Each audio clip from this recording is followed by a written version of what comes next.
Sejam todos bem-vindos a mais uma aula aqui no meu canal. Eita, meu Deus do céu, é bom demais da aula de biologia. Se você caiu aqui de paraquedas, meu amigo, se inscreve no meu canal, brother, se inscreve. Brother, pense um canal de biologia completo. Aqui você encontra aulas de ensino fundamental, aulas de ensino médio, aulas para pré-vestibular, aula de ensino superior, aqui aulas para ajudar professores, aqui tem motivação, aqui tem notícia científica. Velho, se inscreve que meu canal vale muito a pena, beleza? Hoje eu vou estar falando aí sobre o sistema circulatório pela quarta vez aqui no meu canal. Já tem aulas aqui de sistema circulatório até para ensino superior. Mas é claro que as aulas não é que elas vão perdendo a validade. Mas é claro que é sempre bom a gente estar postando novas aulas, mais bonitinhas, mais bem editadas. E essa aula aqui de sistema circulatório é uma aula de 2017, ideal para quem vai tentar o vestibular esse ano. Então, se você quer gabaritar questão de fisiologia do sistema circulatório, cola comigo aqui até o final dessa aula, que eu tenho certeza que eu vou te passar informações especiais do que mais cai em prova de vestibular. Eu não vou estar aqui falando de contextualizando estruturas do sistema circulatório que não cai em vestibular, cai no ensino superior. Então, velho, essa aula vai ser perfeita. Lembrando que essas aulas estão aí no curso Biolodúvidas Pré-Vestibular, o seu curso de Biologia extensivo aqui no meu canal, para quem vai tentar qualquer vestibular esse ano de 2017. Beleza? Então, sem mais delongas, né? Eu já tô aqui, já passou um tempão, né, nessa introdução. Acho que vocês querem assistir a aula, né? Então, sem mais delongas, pega aí o teu caderno, pega aí a tua caneta para tu poder notar, né? Porque tem que notar, senão não aprende. E vem comigo entender essa bagaça agora.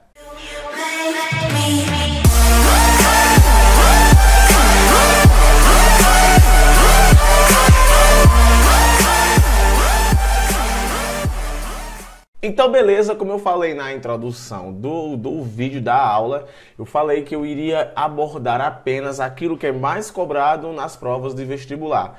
Então, eu repito, pegue a caneta, pegue o papel, para você anotar as informações que eu vou falar para vocês. Eu vou estar falando ao mesmo tempo, teoricamente, do sistema circulatório humano, mas também vou estar abordando aspectos de sistema circulatório de outros animais, que adora perguntar isso em prova. Então vamos lá, inicialmente o que é que eu preciso saber? O sistema circulatório é constituído por, adora perguntar em prova, os componentes do sistema circulatório, que são eles: coração, vasos sanguíneos, que no caso vai ter as artérias, as veias e capilares, e os vasos linfáticos. Patrick, eu nunca vi vaso linfático dentro de um contexto de um livro. Mas sim, os vasos linfáticos também fazem parte aí do sistema circulatório, acredite. Eu coloquei isso daí porque eu peguei esse trechozinho de um livro superior e como vários estudantes que assistem minhas aulas vão tentar vestibular para medicina, pode ser que nesse vestibular ainda mais pancada tenha lá também o vaso linfático constando como um componente do sistema circulatório. Então tá correto. Na aula de hoje eu não vou falar sobre o sistema linfático. Existe uma aula sobre o sistema linfático que eu vou falar sobre os vasos. Mas aqui no sistema circulatório em si eu vou falar de coração e vasos sanguíneos, artérias, veias e capilares. Então, a primeira informação que você tem que saber é essa: quais são os componentes do sistema. Então eu tenho o coraçãozão, grandão, tenho a veia, tenho a artéria, tenho o capilar e tenho o vaso linfático. Com relação a outros animais, isso adora perguntar em prova: como é o sistema circulatório de outros seres vivos? Será que é tudo igual ao nosso? Não, e não é. Então, o que é que adora cobrar em prova? Essas diferenças entre sistemas circulatórios de um indivíduo e de outro indivíduo, de uma espécie e de outra espécie. Por exemplo, não é todo ser vivo que tem sistema circulatório. Um clássico exemplo são as planárias, que têm ausência de sistema circulatório. No caso, certos animais, como a planária, da classe Tubelária, é um platelmínto que não tem sistema circulatório. E os gases e os nutrientes, eles são transportados por difusão célula a célula. Então isso acontece porque não tem sistema circulatório. Existem organismos que, apesar de ter uma circulação, ela é aberta, que é quando não tem vasos. Acredite, um sistema circulatório de distribuição de nutrientes e gases que não vai ter aí a questão de vasos, de veias, de artérias. Então, o sistema circulatório dos artrópodes e maioria dos moluscos é aberto. E este tipo de sistema circulatório não apresenta capilares nem veias. Então, eu botei aí esse barbeiro sendo um representante de um artrópode, mas os moluscos, assim como o caramujo, também não vai ter o sistema circulatório. Patrick, o sistema circulatório é fechado, ele apareceu em quem? Nas minhocas, nos anelídeos.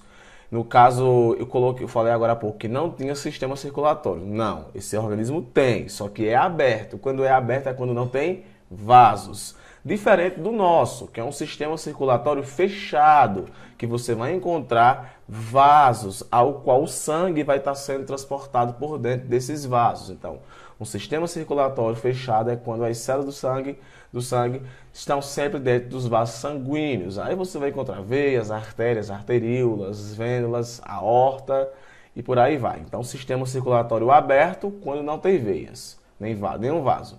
Fechado quando vai ter vasos. Sistema circulatório completo, uma coisa também interessante. O sangue ele pode ou não misturar entre si. Que mistura é essa? Do sangue venoso e o sangue arterial. Sangue venoso é aquele sangue rico em dióxido de carbono, em gás carbônico, como você conhece. E o sangue arterial é pobre em oxigênio. É importante enfatizar esse termo porque tem aluno que acha que sangue arterial é o sangue que circula nas artérias e veia venoso. E não, o conceito não está relacionado a isso. Sangue venoso é aquele sangue rico em dióxido de carbono e sangue arterial é um sangue rico em oxigênio. Então, sistema circulatório completo, um sistema circulatório diz que é completo quando o sangue venoso separa-se completamente do sangue arterial. Então, o sistema circulatório completo é quando os sangues eles não se misturam. No caso do nosso corpo, graças ao coração, nosso corpo ele tem uma total separação do sangue venoso e do sangue arterial. Eles não se comunicam, beleza?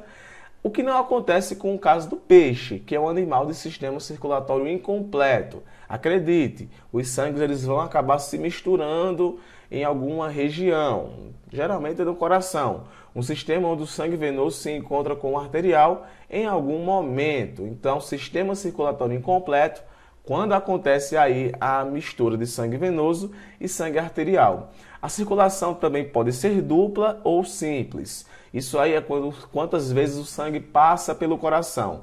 A circulação dupla, quando o sangue passa 2 vezes. A circulação simples, quando o sangue passa uma única vez.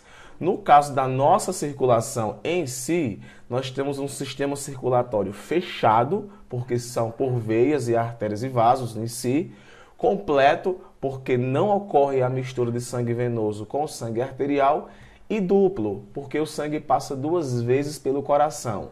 Uma quando o sangue é mandado para o coração, uma quando o sangue é mandado para o pulmão, e a segunda vez é quando do pulmão vai para o coração novamente, para poder do coração ir para o corpo. Então, o sangue ele passa 2 vezes pelo coração. Então, está aqui uma representação de uma pessoa, do sistema circulatório de uma pessoa. Então, está aqui, ó, bem bonitinho, os vasos. Geralmente, a gente costuma colocar vermelho como sendo sangue venoso e azul como sendo sangue arterial. Então, adora perguntar em prova. O sistema circulatório de mamíferos, de aves, fechado, completo e duplo, beleza? Nem todo o coração vai ser igual ao nosso. O coração da ave é semelhante ao nosso. Eu chego já lá. Beleza, mas antes disso tudo, o que é que vai estar sendo transportado pelo sistema circulatório humano? O sangue. Eu já falei de sangue já na aula de tecido conjuntivo propriamente dito, tecido conjuntivo hematopoético. Então, Patrick, por que tu falou 2 tecidos? Não, 2 tecidos em si. Porque o sangue, tanto você estuda as suas células no tecido conjuntivo propriamente dito, como você também estuda o tecido hematopoético, que é o sanguíneo em si mesmo. E os dois, né, no caso, eu vou chamar os dois. Mas enfim, o sangue ele faz parte do tecido conjuntivo. Então, para vocês terem uma ideia, o vaso sanguíneo, pessoal, é um órgão. Eu vou estar daqui a pouco colocando isso. E o sangue é um tecido, porque ele tem várias células dentro dele. Então, o tecido conjuntivo líquido produzido na medula óssea vermelha que flui pelas veias, artérias e capilares. No caso, capilares sanguíneos dos animais vertebrados e invertebrados. E aqui eu tenho os componentes do sangue, que adora perguntar em prova. Glóbulos vermelhos, plasma, plaquetas, glóbulos brancos. E cada um deles vai desempenhar uma função bem específica, que dentro da aula que eu falei de tecido conjuntivo, eu já abordei isso. Mas aqui eu vou repetir rapidinho para vocês, pelo menos para a gente entender melhor esse sistema. O plasma, que é o líquido que as células estão imersas. O plasma tem várias funções, dentre elas o plasma, ele contribui, eu não vou dizer que ele é o redentor disso não, ele contribui para a manutenção da pressão osmótica do sangue. O plasma tem uma atuação através dos anticorpos no sistema de defesa do organismo, porque o plasma vai ter vários anticorpos ou imunoglobulinas, formação dos coágulos sanguíneos. E é também muito importante, pois é uma das principais reservas de água no corpo humano. Como eu falei agora há pouco, o plasma vai ter anticorpos, ele vai ser rico em proteínas, os nutrientes vão ser transportados por esse plasma. E algumas proteínas que tem no plasma são bem conhecidas, como as albuminas, como as globulinas e o fibrinogênio. Albuminas atuam na manutenção da pressão osmótica, globulinas fazem parte dos anticorpos, das imunoglobulinas.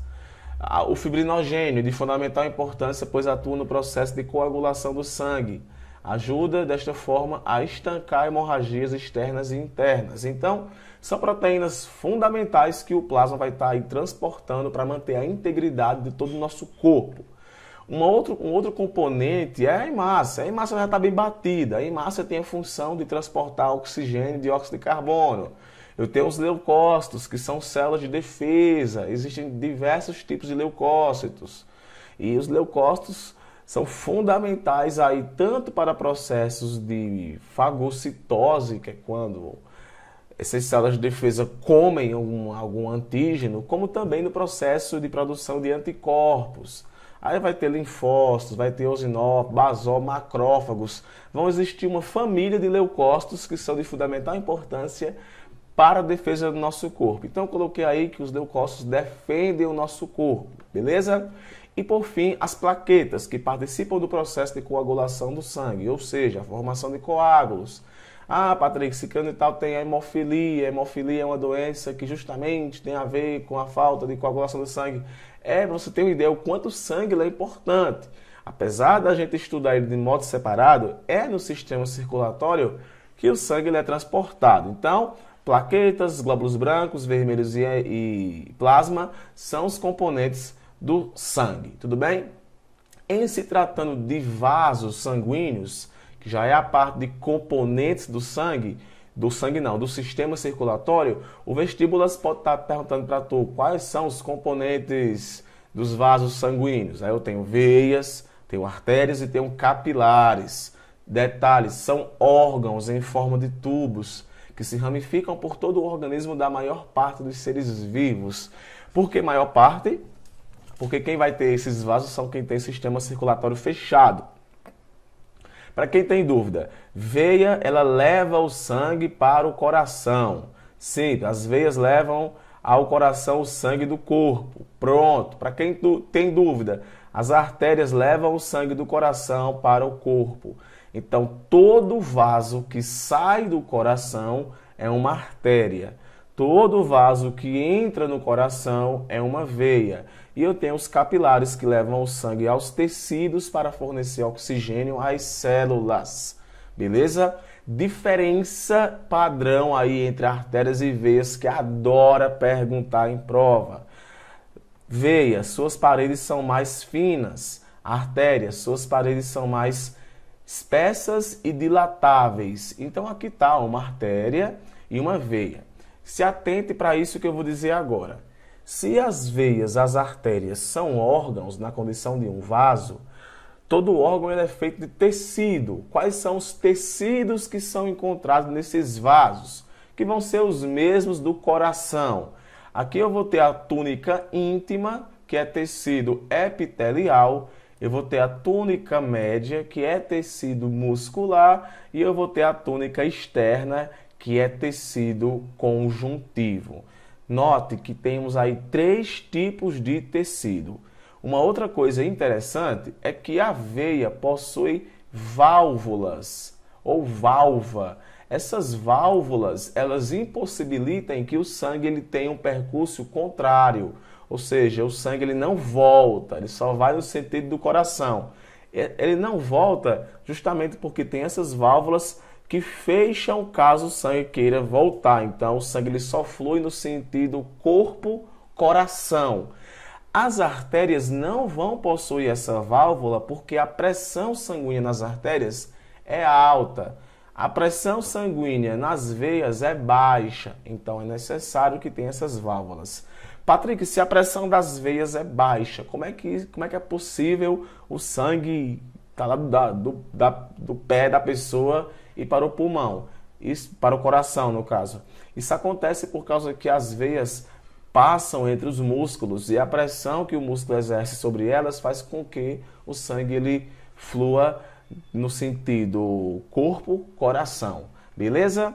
Com relação à anatomia do coração, é importante você saber que a parte direita do coração, na parte direita do coração, passa sangue venoso e na parte esquerda do coração passa sangue arterial. Qual é a função do coração? Sua função é bombear o sangue oxigenado proveniente dos pulmões para todo o corpo e direcionar o sangue desoxigenado até retornar aos pulmões, onde deve ser enriquecido com oxigênio novamente. Então, o coração ele é importante para levar o sangue até o pulmão e para colocar o sangue do coração para o corpo. Então, graças ao coração é que o sangue chega no pulmão. E graças ao coração é que o sangue consegue ser distribuído com mais eficiência para todo o meu corpo. Porque o sangue ele podia muito bem do pulmão já ir para o corpo. Mas não, ele retorna ao coração para poder ser mandado para o corpo com uma pressão bem elevada. Então, a anatomia do coração, eu vou encontrar 4 cavidades. Por isso que nós dissemos que nós somos animais tetracavitários. Eu vou ter o átrio direito e o átrio esquerdo, que aqui na imagem eu preferi colocar essa imagem porque está chamando de aurícula.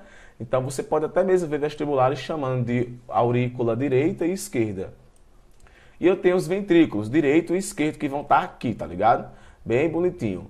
Existem portas que separam a aurícula direita do ventrículo direito e portas que separam a aurícula esquerda do ventrículo esquerdo. Essas portas recebem nomes, que são chamados de válvulas também, igual eu falei agora há pouco ali nas veias. Eu tenho as válvulas aórtica, a mitral, a tricúspide e a pulmonar. É isso mesmo. As 2 válvulas que mais caem em vestibular é a mitral, que é a bicúspide, e a tricúspide. São as 2 válvulas que separam os 2 átrios, ou melhor, separa o átrio direito do ventrículo, separa o átrio do ventrículo. Então, se caso pergunte, a válvula tricúspide separa quais cavidades? Separa o átrio direito do ventrículo direito. A válvula mitral ou bicúspide separa o átrio esquerdo do ventrículo esquerdo. Lado esquerdo do coração, sangue venoso. Lado direito do coração, lado direito do coração, sangue venoso. Lado esquerdo do coração, sangue arterial. A válvula pulmonar e a válvula aórtica são essas válvulas que ficam aqui, levando o sangue para o pulmão e depois levando o sangue para todo o nosso corpo, pegando aqui a aorta, a artéria aorta e por aí vai. Com relação à outra anatomia do coração, são os tecidos que tem no coração. Assim como os vasos sanguíneos, a mesma coisa que tem nos vasos vai também ter no coração. Só que os nomes vão mudar. Eu vou ter aqui endocárdio, que vai ser tecido epitelial.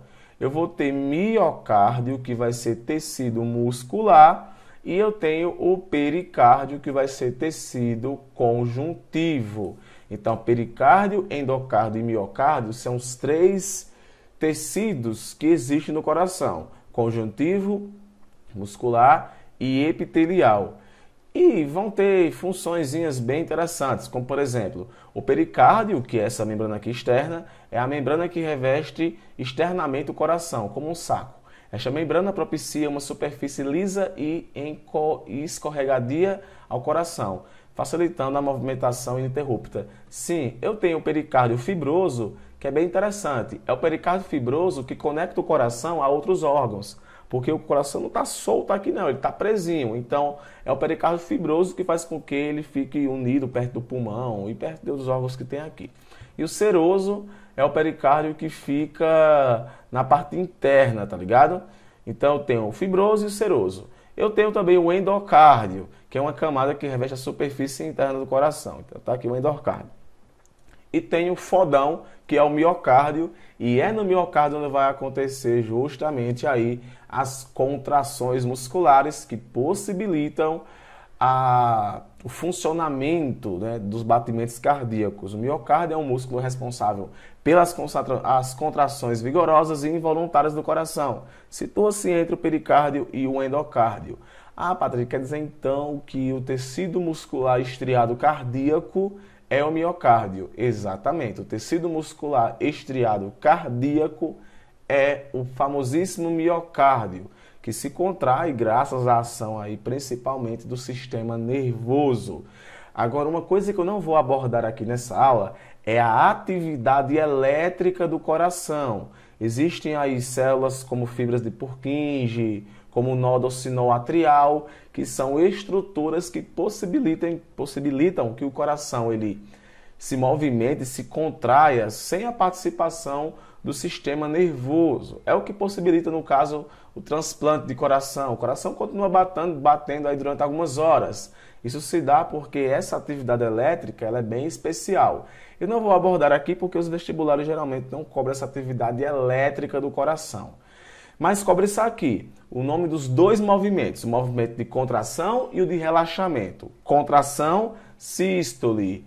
Relaxamento, diástole. Então, sístole, movimento de contração em que o sangue é bombeado para o corpo.